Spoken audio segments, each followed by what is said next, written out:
Hello everyone, my name is Maria Matos and my name is Ariel Blanco. We are medical students And in today's video we are going to talk to you about the clauses in English. Have you heard about the clauses in English in its rule of player formation? Pues bien, ya sea que escribas una carta o un ensayo, necesitarás irremediablemente de su ayuda.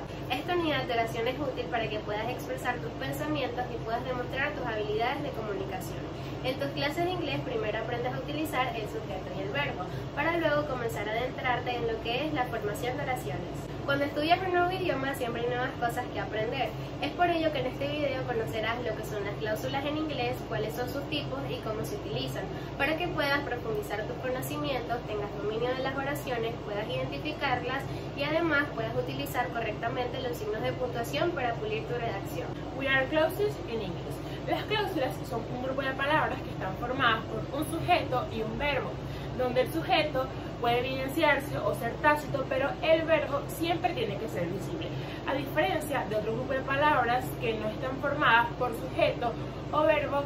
En las cláusulas el sujeto siempre tiene que estar presente para darle sentido a la oración y el verbo para expresar aquello que hace el sujeto. Existen distintos tipos de cláusulas, como son la cláusula independiente o también llamada cláusula principal, que es aquella que quiere expresar un pensamiento completo. Esta puede estar por sí sola en una oración o puede combinarse con una o más cláusulas dependientes o independientes, pero en sí no necesita o no depende de ninguna palabra para expresar aquello que ocurre o que existe. Al encontrarse dos cláusulas en una oración puede ser visible ya que se encuentra un grupo de conjuntos coordinados como son and, but, so, yet, for, entre otros.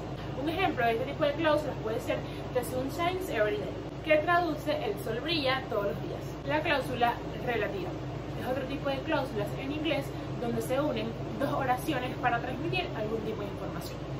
Como por ejemplo, I bought a house is beautiful, que quiere decir compré una casa que es hermosa, y al unirlas estamos transmitiendo algún tipo de información.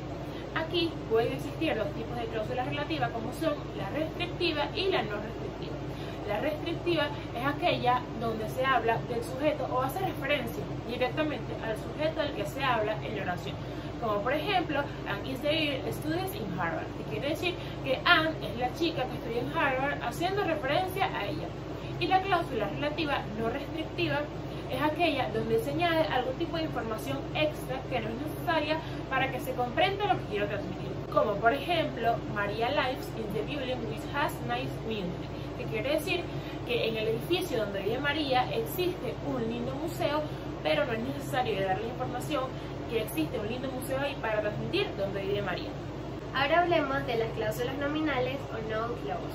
Este es un grupo de oraciones en las que podemos encontrar un sujeto y un verbo, que juntas cumplen la función de sustantivo. Las cláusulas nominales son siempre subordinadas. Esto quiere decir que su significado depende de otros componentes de la oración completa para que ésta cobre sentido. Las palabras con las que podemos diferenciar a las cláusulas nominales son how, where, when, o, why, whoever, whatever. Por ejemplo, I don't know why he said that. Yo no sé por qué él dijo eso. En este ejemplo podemos diferenciar que existen dos cláusulas, I don't know y he said that, unidas por la palabra why, y esta transforma completamente el significado de la segunda cláusula, convirtiéndola en un sustantivo que al mismo tiempo es el objeto de la oración. Las cláusulas adverbiales. Este es un tipo de cláusula subordinada con verbo conjugado que cumple la misma función que un adverbio, es decir, describir un verbo. Por ejemplo, Elisa studies here. Elisa estudia aquí. El adverbio here describe el verbo estudiar. O también podemos decir Elisa studies where I teach. El adverbio where I teach describe el verbo estudiar. Las palabras con las que podemos diferenciar a las cláusulas adverbiales son after, because, before, if, since, where o when. Puedes utilizar este tipo de cláusulas para explicar tu redacción o para decir por qué sucede algo. Las cláusulas elípticas. Para hablar sobre las cláusulas elípticas, primero tenemos que saber qué es una elipsis en inglés. Esta es la omisión de palabras dentro de una oración o de una pregunta. La elipsis es muy común en muchos idiomas, no solamente en el inglés, pero es importante que aprendas a utilizarla si quieres tener un inglés más fluido. Ahora, bajo este concepto podemos hablar sobre qué son las cláusulas elípticas. Como mencioné anteriormente, a estas le faltan una o más palabras. Normalmente esta información faltante es un verbo o una frase verbal. Y aunque no es incorrecto que las utilicemos, en cuenta que puedes causar confusión, especialmente si tu oración termina en un pronombre. Por ejemplo, I read as fast as he o I read as fast as him. Puedes darte cuenta en estos dos ejemplos que existe una confusión a la hora de utilizar el pronombre correcto que debe de ir al final de la cláusula. Y también puedes visualizar que falta un verbo al final. Y es aquí en donde los estudiantes suelen confundirse y colocan him en vez de he. Pero ahora yo les pregunto, ¿him es el pronombre correcto que debe de ir al final de la cláusula? Pausen el video y respondan la pregunta. Bien, ahora que ya lo pensaron, para responder esta pregunta, primero tenemos que asociar la palabra him con el verbo read, que sería him reads. Him reads, ¿tiene sentido para ti? La respuesta es no. Es por ello que el pronombre correcto que debe ir al final de la cláusula es he, y sería I read as fast as he. Yo leo más rápido que él. Cláusulas concesivas. Son aquellos tipos de cláusulas donde se expresa un contraste con el concepto expresado en la cláusula principal. En este tipo de cláusula, las palabras claves son las conjugaciones concesivas, como por ejemplo las que aparecerán en pantalla. En este tipo de cláusula existen dos tipos de estructura, como son cláusula concesiva más conjunción concesiva más cláusula principal. Un ejemplo para la primera estructura de la cláusula puede ser Teacher Pedro class are green even though it is very hot. Quiere decir que las clases del profesor Pedro son geniales aunque haga mucho calor.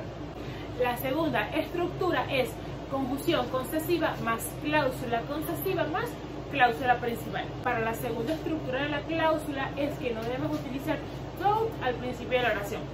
Un ejemplo para la segunda estructura de la cláusula podría ser Although I have few students, this is an excellent school, que traduce que aunque tienen pocos estudiantes, esta es una excelente escuela. Una información extra e importante que podemos agregar sobre este tipo de cláusulas es que también a las cláusulas dependientes se les denomina como cláusulas matriz o cláusulas incrustadas. Esta cláusula matriz suele ser una semántica o una sintaxis de un significado. Sin embargo, la cláusula matriz puede ser independiente. De cualquier forma, puedes empezar por dominar las cláusulas y sus tipos, y una vez que aprendas a distinguirlas, potenciarás al máximo tu nivel gramatical del idioma inglés.